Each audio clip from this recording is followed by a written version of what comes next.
Yes, again, alright mga minamahal, Alicia ninyo, nagbabalik muli para sa ating panibagong video. So, nakikita nyo ba yan?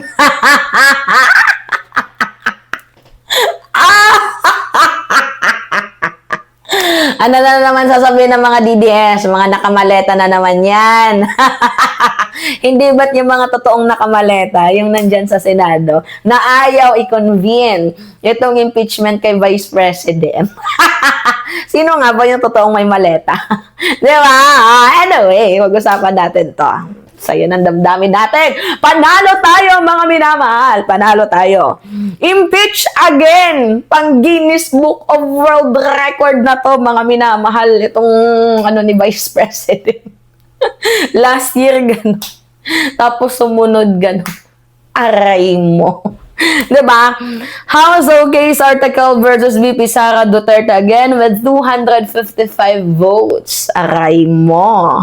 So, the Vice President Sara Duterte has been impeached for a second time after 255 lawmakers from the House of Representatives voted in favor of the committee report which effectively sent the articles of the impeachment to the Senate. Nako, dati 206.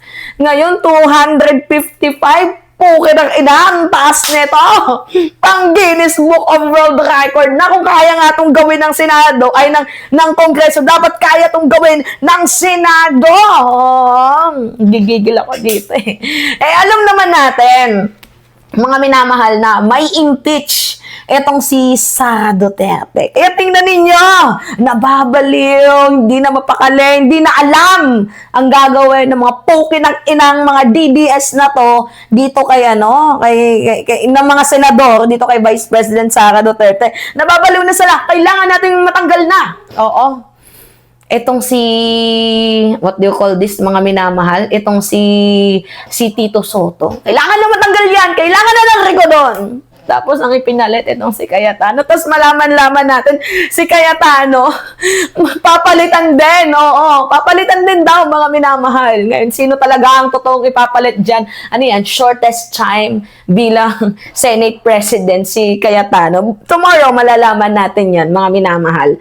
So, sabi ko din sa balita, during the plenary session on Monday, House Committee on Justice Chairperson Batangas Representative Jervel Luis sponsored committee report, diba? ZR number 261, which was distributed to lawmakers last Wednesday.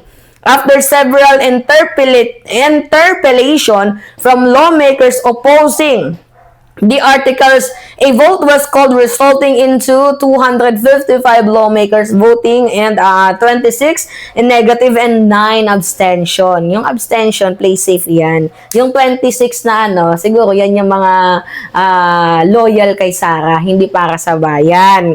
So, the impeachment proceeding against Duterte started last February 23 when the four complaint was referred to the Committee on Justice, the four group that filed the RAPs. Anyway, to make the long story short, impeach na itong si Sara Duterte. Dapat ba tayo mag-celebrate?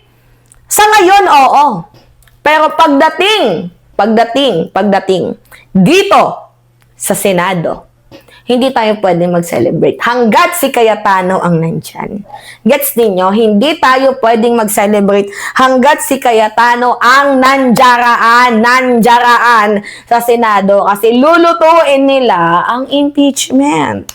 'Di ba? At the end of the day, para mahatulan ng guilty itong si Sara, isa na siyang impeach eh. Kailangan mapukpukan pa siya ng guilty. Oo.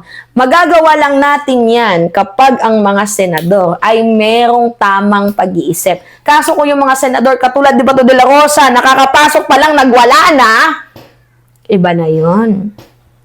Yung mga senador na katulad ni Amy, matik na yan. Villar, di ba, mga minamahal? O, sino pa? Si Bongo! Ay, oo, Diyos ko. Nangihina ako kapag naririnig ko yung mga pangalan niya. Napipikon ako, naiinis ako, nabubisit ako. Pak shit! So, madaling sabi, pak shit! Pak is shit! Yun talaga yung masasabi ko. Pak is shit malala. Di ba? Mga minamahal. Nakakaloka. Be honest with you all, guys. Nakakaloka tong mga pangyayaring ganap na to. 'Di ba? Na masaya tayo na may impeach, pero pagdating doon sa Senado, lulutuin nila. Alam na natin yan. Hindi na natin pwedeng ipagkaila, lulutuin sa Senado itong impeachment. Ayaw nilang mag-convene. Pipigilan nila kasi may karapatan naman talaga ang Senado na huwag ituloy. Kung hindi sila nagkakaisa ng boto, pwedeng silang mag-convene. Kasi sabi nga ni Tito Soto, maybe probably na yun yung reason nila kaya nila ako pinatalsik tungkol sa impeachment. Dahil sabi ko nga sa inyo, according yan kay Tito Soto, kapag nandyan na yung article of impeachment, forthwith. Alam niyo yung forthwith gagawin agad. So ngayon parang magiging Quezon de Bola II. Itong si Alan Peter Cayetano, kung siya pa din ang magiging Senate President kapag na-transmit na sa May 13 itong article of impeachment against kay Vice President Sara Duterte. Gets niyo mga minamahal, which is yan po yung kinakatakot natin na sayang ang pinaghirapan ng mga complainants kung yung mga senador na mga buwaya na mga nakatanggap ng maleta, diba? Yun yung boboto kay Sara Duterte na wag i-impeach, wag na lang ituloy. Kasi madaming proseso pag nandyan na. Kailangan pa yan ng meetings bago umabot sa boto. Parang lang din yan, Kongreso. House Justice Committee, kailangan may sufficient in form, sufficient in substance. Pagdating naman doon sa plenaryo, magko-convene, mag-uusap-usap, tapos pagbobotohan. So, madami pa din pagdadaanan ang impeachment ni Vice President Sara Duterte. I think it will take 3 months. 3 months, mga minamahal. At kapag na-impeach yang si Sara Duterte, boom, sarap sa pahinga, free for all. Baka dyan na din natin malaman na itong si Sara Duterte magre-resign. Naaamoy ba ninyo na mukhang magre-resign itong si Sara Duterte? Well, probably kung akong tatanungin, oh yes. Diba, bakit hindi? Magre-resign si Sara. Matik na yan. Diba? Ba't hindi magre-resign yan? Gusto niyang tumakbo. Gusto niyang makaganti. So, na lang, para makakuha din siya ng sympathy, kailangan niya ding mag-resign, gamitin si Tatay Diggs, at kung sino-sino pa. Alam ko na yan. Hindi na tayo mga pinanganak kahapon. Hindi tayo mga bobo, hindi tayo mga tanga, hindi tayo mga hindot. Gets ninyo, mga minamahal. Hindi tayo mga walang utak. Oo.